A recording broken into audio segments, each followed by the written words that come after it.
It was the Sender, Canyon's downhiller, that kickstarted a tectonic shift in how the German company approached full suspension design. While that bike might have passed most of us by, it's now the turn of the Spectral, Canyon's venerable trail ripper, to receive a much needed injection of the new secret sauce. It's obvious looking at the lines and tubing profiles that the Spectral and Sender share familial DNA. But whereas the Sender is very much of Teutonic stock, interestingly the Spectral has more than a touch of Scottish about both its personality and purpose. You see, Canyon sat down with the Dudes of Hazzard, that bunch of Fort William's finest loam hooligans, to work out just what makes the perfect trail bike. For the Spectral, the personality traits that needed to shine through were a sense of playfulness, a simple and robust build, and above all, easy serviceability. The result is a reimagining almost from the ground up. In fact, the only resemblance to his predecessor are the 140mm of rear wheel travel and its 27.5-inch wheel size.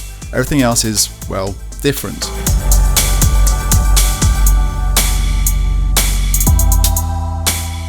Three years of development has seen the complete reposition of this suspension to create the sort of kinematics that should improve the behaviour of the rear end.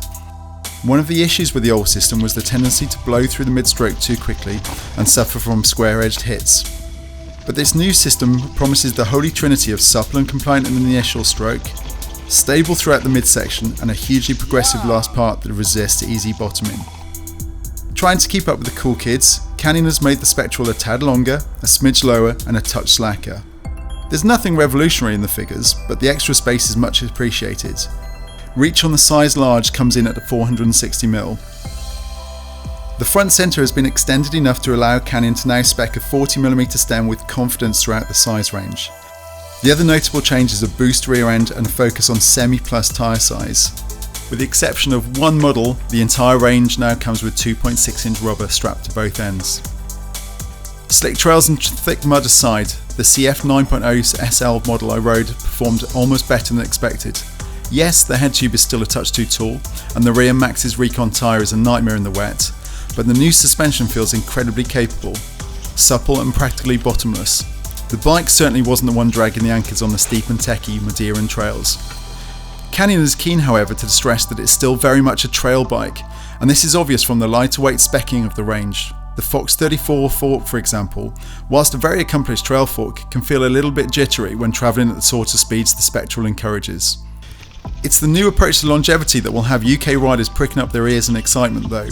The Spectral has double seal bearings at every pivot point, as well as neat bearing covers on the main pivots to keep out the worst of the crud.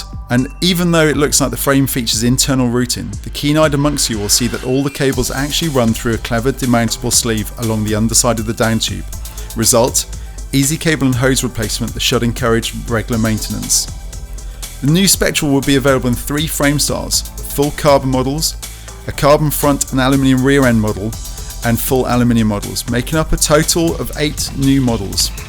Even the entry-level aluminium AL 5.0 comes with a RockShox Pike fork, DT Swiss wheels, and a mixed Shimano SLX and XT group set. The good news? The Spectral is available to order now for January 2018 deliveries.